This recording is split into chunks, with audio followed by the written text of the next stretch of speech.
That's when it goes down the wrong road. Nathan Dean knows that. America's dad joins us right now in Washington from Bloomberg Intelligence, our senior U.S.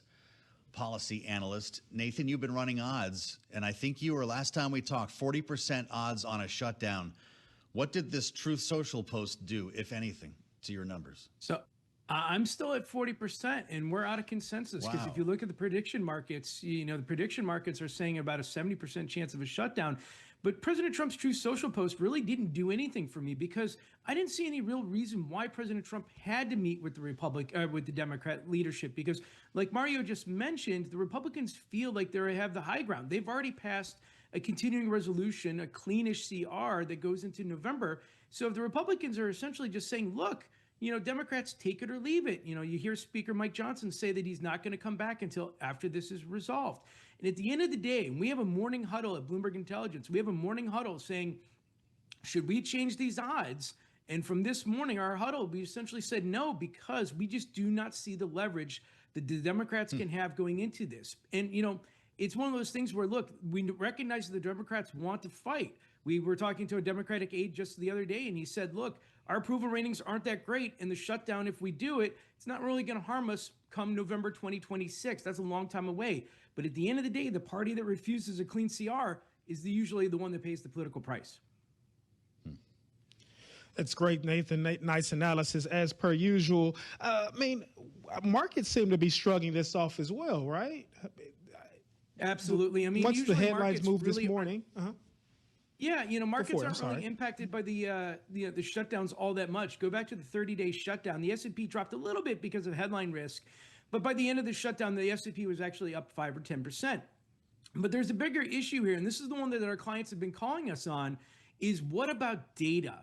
Because come October 1st, like Joe was mentioning, Russ Vought will come in and say, here's what's essential and here's what's not essential. And a lot of the data that traders use, think Bureau of Labor Statistics, for example, there's a report coming on October 3rd. The data is collected by September 30th. So one of our clients was like, look, is that going to be able to come out? So if you're trading, be prepared that if we get into a shutdown, that potentially we could have a couple of days, if not weeks, of not data coming in from the government. And so you may have to trade a little bit differently depending on what happens. Are you planning for at least a temporary shutdown here, Nathan? The House doesn't even get back until after the government would presumably be closed, right? Or are we assuming the Senate takes care of this on its own?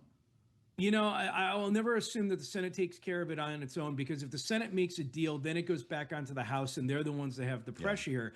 This is kind of interesting, though, because September 30th falls on a Wednesday. We usually don't have shutdowns that happen during the middle of the week. They're usually on Fridays. And so if something happens and they have to take the weekend, people don't really react to it. So I wouldn't be surprised if the Senate were to come up with a deal. And I think our main scenario is that the Democrats ultimately take the House deal. But if we do get a deal amongst the Senate, I wouldn't be surprised if you see a 1, 3, 4-day continuing resolution just to keep the sides talking.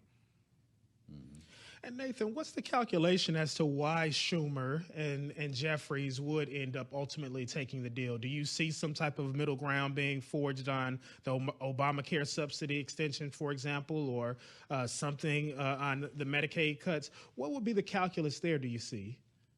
I actually don't think it's going to be that side. I think it's just going to be a handful of Dems. Remember, we only need 7 Democrats to go along with this. And so I could see a scenario where Senator Schumer essentially says, look, I made a deal before. I paid the political price. I'm not going to do a deal here. But for the rest of the Democrats, vote your conscience. Because, Senator Fetterman has already said that, he would support something like this.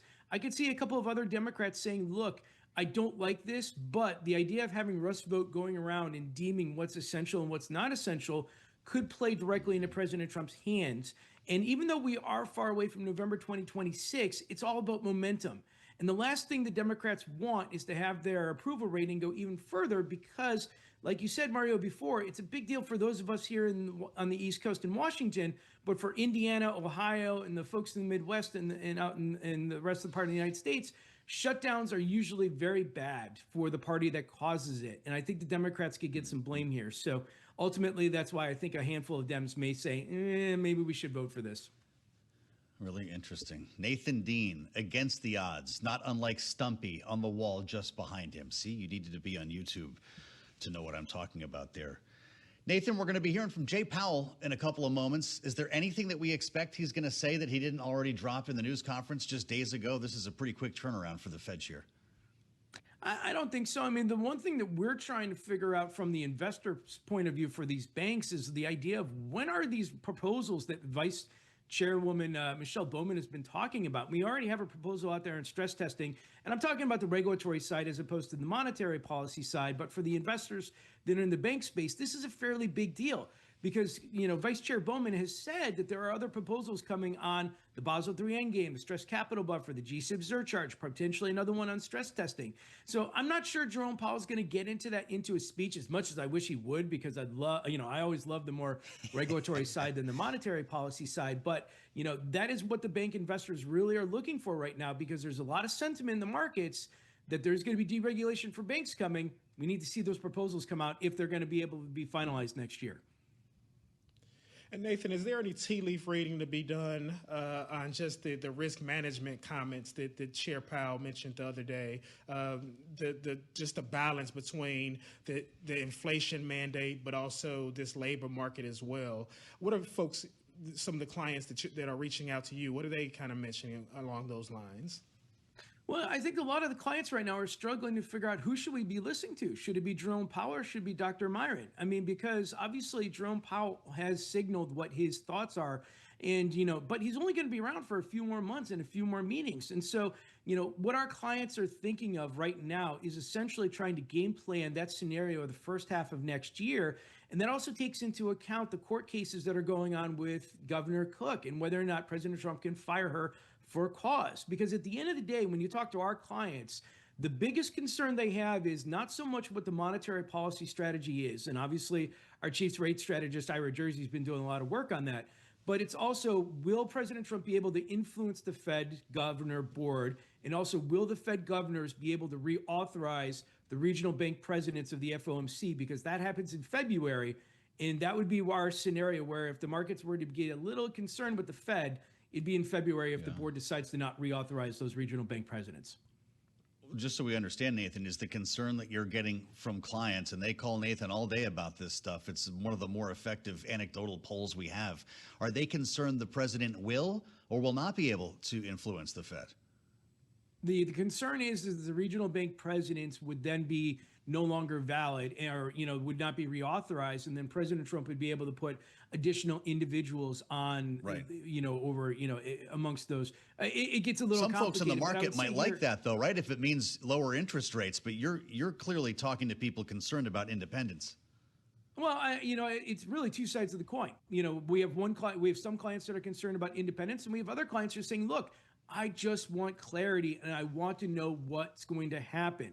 Because whether we have cutting interest rates or higher interest rates or anything like that, I can at least work with it. So it's all about clarity at this point. And, we'll find out a little bit more as that court case goes through, eventually probably to the Supreme Court. Nathan, how surprised are you that the markets just haven't reacted to a lot of this? Is it that it's been desensitized, given what we saw with Liberation Day and some of the other maneuvers that have come out of the Trump administration so far this year? But the market reaction, to the point that you and Joe just made, I mean, investors don't seem to be panicking at all about this notion of the Fed maybe losing some modicum of independence. Well, I think there's a lot here about let's talk about noise versus the actual real impacts. And I always go back to, how does President Trump implement policy? It's executive orders, it's legislation and regulation. And regulation and legislation don't happen all that often, or they take a lot of time. So now we go back to the executive orders. And a lot of that's being tested in the courts. So as these executive orders get placed, and the H-1B visa program is a perfect example. My colleague Matt Schenhelm just put out a note this morning saying that he thinks that executive order is going to be, quote, pounded by the courts. And so the investors have to essentially watch this court case process play out. And so as that takes quarters and as that takes years, they go back to the fundamentals and they go back to the economic data and they go back to inflation, and they look at so much more of the, what I'd call the monetary, the macroeconomic impact towards the markets than specifically President Trump's policies. If you're just joining us on Bloomberg, we are standing by to hear from the Fed Chair, Jay Powell, standing by with Nathan Dean's A great analysis at Bloomberg Intelligence. I'm Joe Matthew alongside Mario Parker in Washington, Jay Powell in Providence, Rhode Island, where he's going to be speaking shortly before the Greater Providence Chamber of Commerce, presumably before he goes to Caserta Pizza after. At least that's where I would be. We just got a look at some of the remarks we're going to be hearing. Headlines are crossing the terminal, Mario, right now. Jay Powell will say, "We will make sure tariffs do not drive ongoing inflation. Recent price increases largely reflect, yes, tariffs. Tariffs impact likely to drive one-time shift in prices. Hiring is below break even. Downside risks to employment have risen." Pretty remarkable to see the word tariff show up this many times, Nathan. I think maybe more than we even heard in Jay Powell's news conference last week. Yeah, absolutely. I mean, this is not something that the Fed usually talks about all that much because you're inviting a response from the president, who often says, you know, tariffs is great policy, and this is something that he's doing to make America great again. So, you know, this is somewhat surprising, I think, from the Fed. But I would also just note is that, you know, tariffs is always going to be a muddled policy implementation, if you will, because you have various different types of tariffs. You have IEEPA tariffs, Section 301, Section 232. You have tariffs that are placed on countries. You have tariffs that are placed on individual entities and exemptions and so forth like that. So, you know, this is where I think the Fed is going to have a little bit of problem or a little bit to struggle, and maybe this is why they're actually actively talking about it, is because I don't think many people have been able to predict what the tariff outcome is, at least from the Washington perspective, because, you know, I just go back to this idea of the IEEPA tariffs, you know, the reciprocal tariffs from President Trump holding up those, up those placards on the White House lawn. You know, those tariffs are being challenged in the courts right now. In Bloomberg Intelligence, we're giving it a 60% chance that those tariffs will ultimately be deemed unlawful, you know, further to what they've been found in the trade court and the appeals court. So if President Trump loses that tariff argument, well, then what happens? You know, and this is something where I think the Fed is trying to figure it out themselves. Does that mean President Trump launches a 301 or a Section 232 investigation? Does it mean that he tries to reinstitute the tariff some other way in a more speedier manner? Does it mean the Republicans try to use reconciliation in the next reconciliation bill to re-grant those authorities, as it's been rumored around Capitol Hill? So again, I think the Fed is, like in the rest of us, are just trying to figure out what is the clarity for the road on these tariffs. And as a result, that's probably the biggest thing that they're looking at right now. And Nathan, Trump has called himself both the tariff president and the jobs president. As Joe mentioned there, one of the Powell statements is about hiring being below break even, though other indicators are stable. I mean, what do you make so far of this kind of tricky holding period that we're seeing right now, where where employers aren't doing a lot of firing or layoffs, but aren't doing a lot of hiring either? What do you think about that part of the component, that part of the equation? Yeah, you know, that argument is like my son's carnival toy, the one where you squeeze and it gets bigger on one side and slower on the others, but you can never get it even. I mean, it's one of those things where, you know, if you want high tariffs, but you also want high employment, you know, it's really difficult to say we're going to bring jobs back. And this is something that we hear from clients all the time. President Trump says he wants to bring jobs back to the United States. Well, I have clients that in Europe are saying, look, I want to buy a plant in the United States. I want to be able to do this. But the global supply chain nature is not something that I can respond to within 3 to 6 months. It takes years. One of my clients is looking at buying a plant somewhere in the United States. They gave a 5-year window before they'd be able to shift their supply chain from a multinational strategy to a United States focused strategy. And so that's very difficult when you also have to take into account what is the Fed going to do and so forth like that. So where I'm going with this is that, you know, President Trump is playing this game where tariffs are good policy for him. This is something that he thinks will, you know, make America great again. But the investors and obviously the market participants are trying to figure out, how can I work with this in the short term, the medium term, and the long term? And what is great for the short term is not great for the long term, or at least it doesn't gel up within the same strategy.